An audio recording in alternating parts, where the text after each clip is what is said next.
Halloween is one of my favorite times of year, 100%.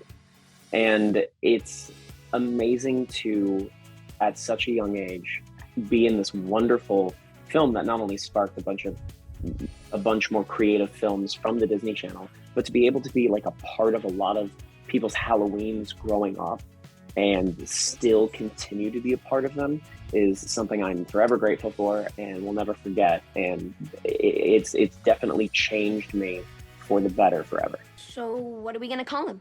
How about Mummy? How about Harold? Harold? I don't know, he looks like my Uncle Harold. Jeez, your aunt must be ready to open a vein. Harold's a good name. And we'll call him Harold. Okay, fine, whatever. But I just want you to know, Harold's eating your goldfish. The 1997 film Under Wraps marked the first Disney Channel original movie, kicking off a series that would later include hits like the High School Musical and Descendants films. 25 years later, the cast and director reunite and talk to people about the lasting impact of the spooky flick. I remember first shooting Under Wraps, and I was really, really, really excited. I knew it was that Disney Channel was very excited about it. And I asked a lot of questions, like between takes. I remember specifically when we were filming the mailbox scene, watching the stunt, I asked a lot of questions like, oh, where is this gonna be? You know, is it going to theaters? I had no idea at the time. And they said, actually, it's gonna be I think there's rumors of it being what's called a Disney Channel original movie. I'm like, what's that? And they're like, it's something Disney's trying, and if it works, great. And if it doesn't, they'll never do another one. And so we were like, no pressure. Oh, okay. Cool. Well, I hope it works. Here's, fingers crossed, hoping. So I don't think any of us really understood the magnitude of what was going to be. I mean, I still hear people you're Gilbert in Under Wraps, or that Mummy movie, a lot of people say. The greatest thing about it is that it's this story that will live on now for a different generation with the remake. I mean, the fact that it's inspired over 100 DCOMs, Disney Channel original movies, for those of you who, okay. And it's like, that's incredible. We've got to get him out of here. We'll sneak him into my house. What if your mom finds him? Well, just tell her he's a foreign exchange student. Well, my mom would believe it. It's so much a part of people's Halloween, annual traditions. I still get messages on my lawyer contact page, which is awkward. But people will be like, every year my family and I watch this. It's one of the 10 core movies. It makes the season. It tells us this is Halloween when we watch Under Wraps. And I had no idea that it could end up that way. I don't know what anyone's expectations were. That was kind of now in retrospect, that was the end of the first third of my career.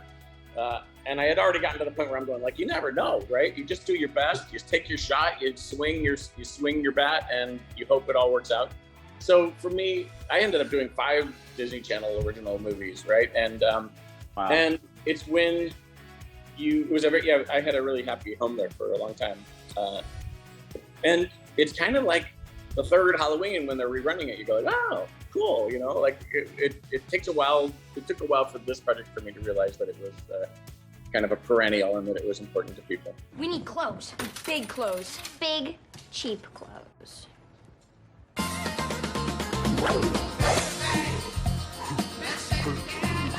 I mean, I wish we would have all stayed in touch more. I mean, the magic of filming that movie was so incredible, and I think about it all the time. There are some special films or some special projects that you get to do as an actor that you always remember and always sticks with you, and no matter how long time has gone by, you remember every little detail. And this was one of those films where I still feel like we filmed it yesterday, which is incredible. I kept some things from set.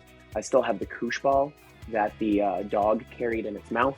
I have a pink boa. I have glasses. About every 6 or 7 years when I'm cleaning out a closet or something, I come across a copy that they gave me of the latex Harold mask.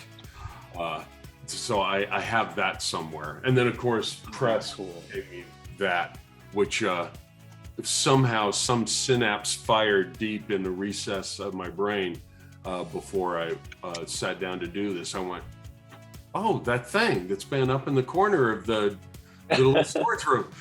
I'm gonna bring that down. I have Amy's jean jacket, and it says Amy Hero on the inside, because when it's like the main character, they write hero.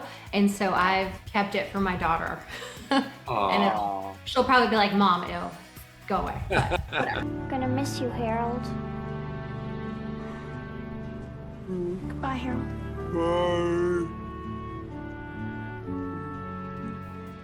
Being involved in children's entertainment, which I have had the great good fortune to be that for, I don't know, 30 years or something.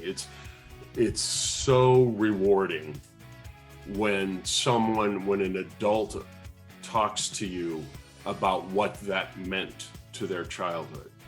That is just a magnificent thing to share with someone. Fortunately, I like young people. I'm no W.C. Fields. I like young people, and I feel really so satisfied and content that I've been able to be a part of so many different things that resonate with kids and become kind of a part of their vision of